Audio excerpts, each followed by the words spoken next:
my friends. Hello. So I want to start off with a few questions. And I know a lot of other presenters have already asked you questions. And they've been kind of hard questions. But the questions I'm going to ask you are very, very simple. And I promise you'll be able to answer these. All right, are you ready for your first one? Okay. Your first question is, you don't have to answer out loud. Are you having a good day? Okay, you got your answer? All right. My second question for you is, why? If you're having a good day, why are you having a good day? Or if you're having a bad day, why are you having a bad day?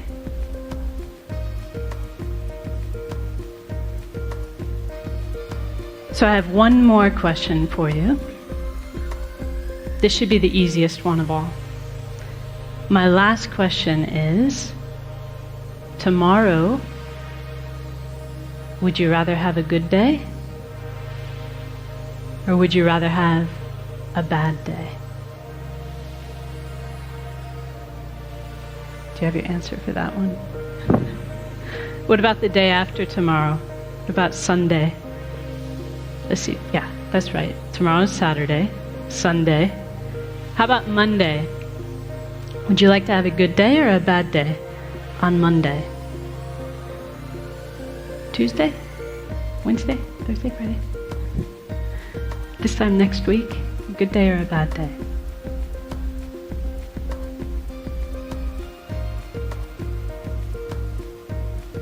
So that last question, like I said, is probably the easiest one for us to answer. Because we know the answer to that, don't we?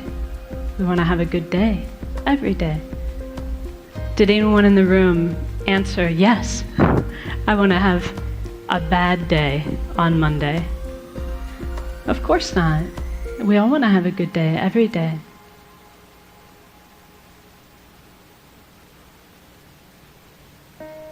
So this is really speaking to the type of happiness that we all wish for in our heart of hearts.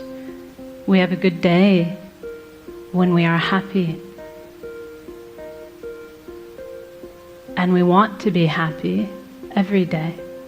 There's never a day when we don't want to be happy. But whether or not we have good days or bad days really depends upon how we answered the second question. Do you remember the second question? What was the second question? Why? Why am I having a good day? Why am I having a bad day? So one thing that my teacher says, his name is Geshe Kelsang Nyema, and he says that much of the time our mind is like a balloon in the wind, blown here and there by external circumstances. Do you know that feeling? He says when things are going well, when they're going our way, we feel happy. But then if something goes wrong, for example, he says if we're forced to work with a colleague that we dislike, but I'm sure none of you have colleagues you dislike, right?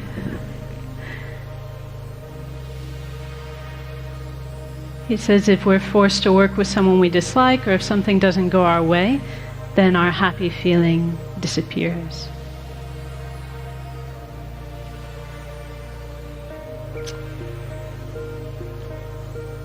So as long as our answer to the question, why am I having a good day, or why am I having a bad day?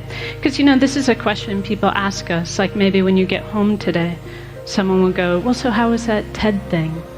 Did you have a good day? And we'll say, yeah, I did. There was this lady and she talked to us about how we need to be about compassionate towards former inmates, and there was this performer who did this awesome beatboxing thing with his mouth, and this person and that person. As long as our reasons for why we had a good day are a list of external conditions, then we're not going to have the stable happiness that we all want. Does that make sense to you? Because if that's what our happiness depends upon, because we cannot control people and circumstances every single day, then our happiness will be in the hands of others, won't it? It'll be at the whim of our circumstances. So if you really wish to have a good day every day, we've got 2 things we need to do. So the first thing that we need to do is we need to stop outsourcing our happiness and outsourcing our unhappiness onto people and circumstances. In other words, we need to stop attributing our happiness to what's going on externally, and we need to stop blaming others, especially blaming others, for our unhappiness. So for as long as we do that, as long as we're making it the job of people and circumstances to make us happy, or as long as we're making it their fault when we're unhappy, our happiness will be very unstable and elusive. Our second job is to actively cultivate a source of peace and a source of happiness coming from inside our own mind.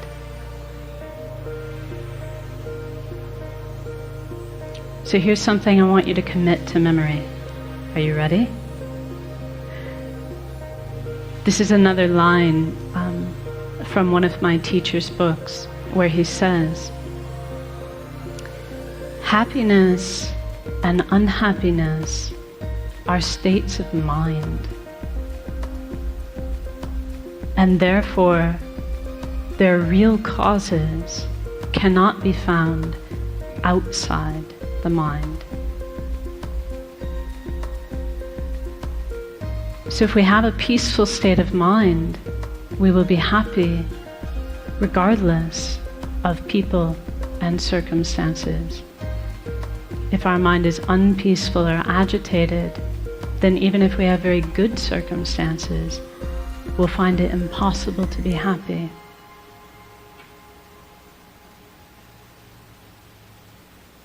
So in other words, it's not what is happening that is making us happy or unhappy. It is how we are responding to those things that determines whether we are happy or unhappy. It is what our state of mind is like that determines our happiness or our unhappiness. So how are we going to do this? So we can all understand this. Like intellectually, it's not rocket science, is it? It's not hard to understand. And maybe to a certain extent, as I tell you these things, you're like, yeah, I knew that already. I knew that already. But how do we actually do it? How do we actually cultivate this stable peace of mind that we can rely upon regardless of the external circumstances? So this is really where meditation comes into play. And I would say I would need a whole other TED Talk, hint, hint, in order to really do the subject of meditation justice.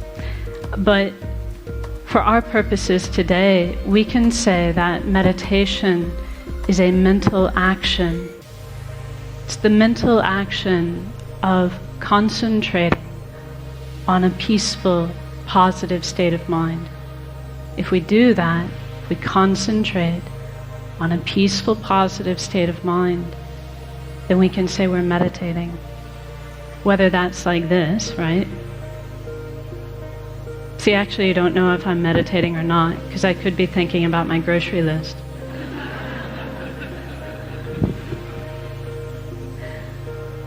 It's only meditation if I'm actually focusing on a positive, peaceful state of mind. But the trick is, I can do it like this. This is called formal meditation. But we can also learn to do this all the time in our daily life.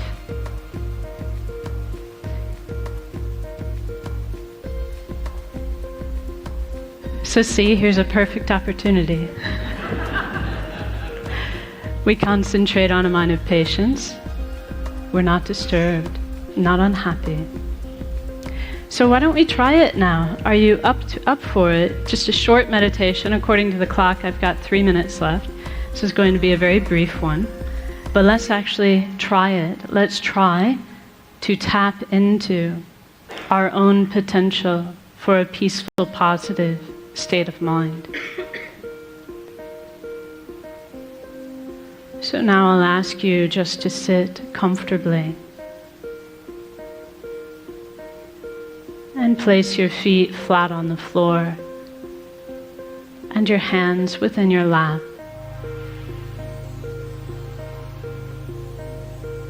And then you can lightly close your eyes and become aware of the sensation of your breath at the tip of your nose.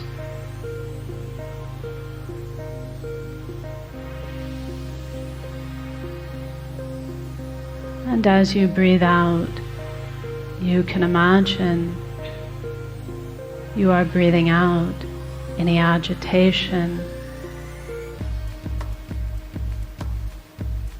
any mental busyness, any frustration or unhappiness in your life. Breathing it all out like dark smoke.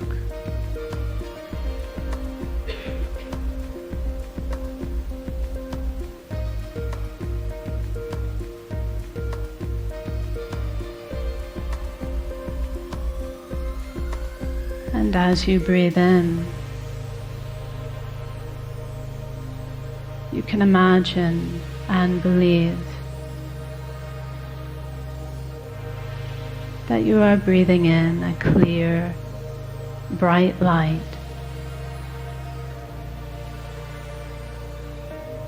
which is the very nature of inner peace.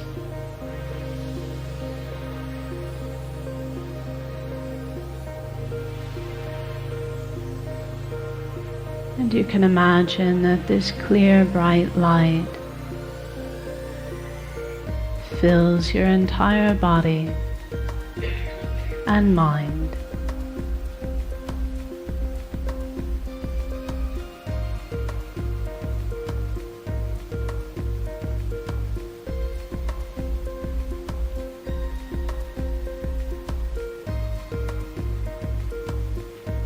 And for a few seconds, simply enjoy this inner peace coming from within.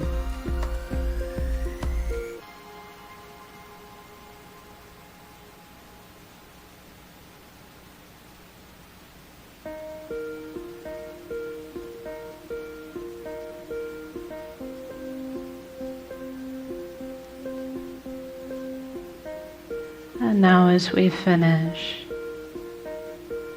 just be determined to bring this inner peace with you into the rest of your day to benefit yourself and others. So now we rise from meditation.